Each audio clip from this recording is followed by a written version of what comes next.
पांढरे शुभ्र कपडे, टाय, गळ्यात आय कार्ड, शूज घातलेले, अशी ही चिमुकल्यांची शिस्तबद्ध रांग.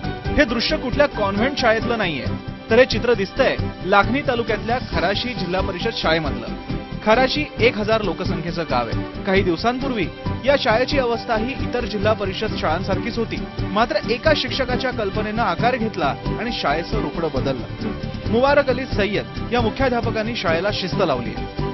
बेललेस शाळा, बेलच नाही वापरत आम्ही, म्हणजे ठोकच वाजत नाही आमच्या शाळेमध्ये. परंतु टाइमचे एवढे परफेक्ट झालेत पोरं की 9:30 पर्यंत सर्व शिक्षक आणि विद्यार्थी या ठिकाणी दुपारच्या शाळेला येऊन जातात. बेल वाजल्यामुळे अचानक अवधान विद्यार्थ्यांचा म्हणजे दुसरीकडे जातो आणि शिकवणाऱ्या शिक्षकाचा एक ग्राफ डाऊन होतो. तेव्हा शिक्षकांनी ठरवलं की सर बेलच वाजवायची नाही, त्याच्यामुळे फालतूचा वेळ जातो, आपल्याला वेळ पुरत नाही, जास्तीत जास्त वेळ मिळाला पाहिजे.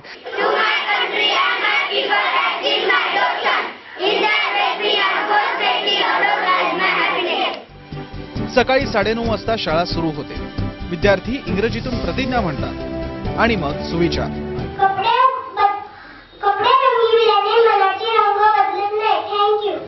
त्यानंतर सुरू होतो परिपाठ, ज्यात शिक्षक सर्वांना प्रश्न विचारतात आणि विद्यार्थी त्याची उत्तरं देतात.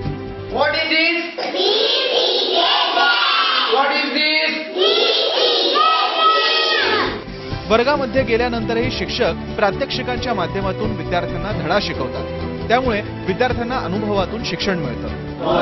And that are not looking to you because as anyone tell me why? Bones inside to human body. कथा कविता विद्यार्थ्यांच्या लक्षात राहाव्यात यासाठी इथं चालीवर कविता म्हटली जाते. त्यासाठी शाळेकडे म्युझिक सिस्टीम देखील आहे.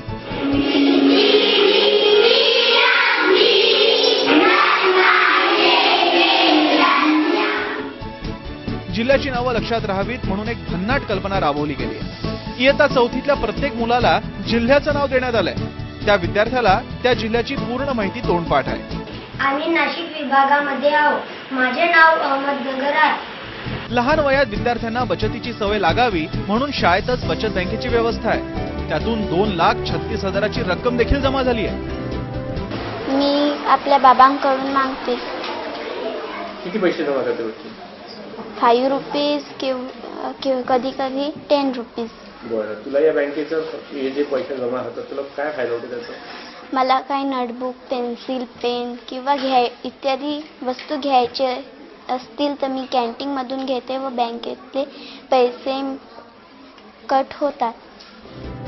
जिल्हा परिषदेच्या शाळेला गावकऱ्यांचीही साथ लाभली आहे. गावातील एक शेतकरी शाळेला शेती देतो, ज्यामध्ये भाजीपाला पिकवला जातो.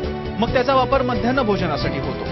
बाजूला एक भिवाजी झलके म्हणून एक व्यक्ती आहेत. ते दरवर्षी आपलं धानाचं पीक काढल्यानंतर आपली शेती आहे, एक जवळपास अर्धा एकरचा एक प्लॉट आहे, तो आमच्या स्वाधीन करून देतात. आणि त्या ठिकाणी मग आमच्या शाळेतून जो एक्स्ट्रा पाणी वाया जातो धुण्याचं पिण्याचं वगैरे, त्या पाण्याच्या आधारावर मग त्या शेतामध्ये आम्ही वाफे वगैरे तयार करून हे सर्व पालक लोक त्यांच्या विद्यार्थ्यांची आई, त्यांचे वडील ते कुंपण करून देतात. आणि एक दिवस असा उपक्रम चालतो, विद्यार्थी त्याच्यामध्ये मदत करतात, आम्ही पण राहतो.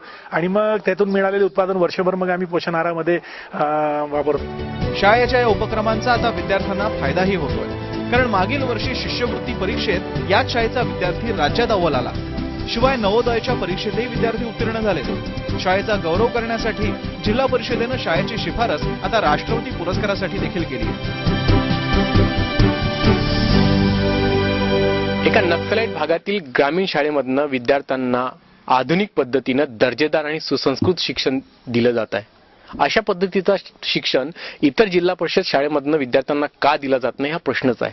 प्रत्येक शिक्षकाने त्याच्या कर्तृत्वानुसार जर प्रत्येक विद्यार्थ्यांना चांगला दर्जेदार शिक्षण दिला तर जिल्हा परिषद शाळेमधूनच चांगले विद्यार्थी घडवता येतील.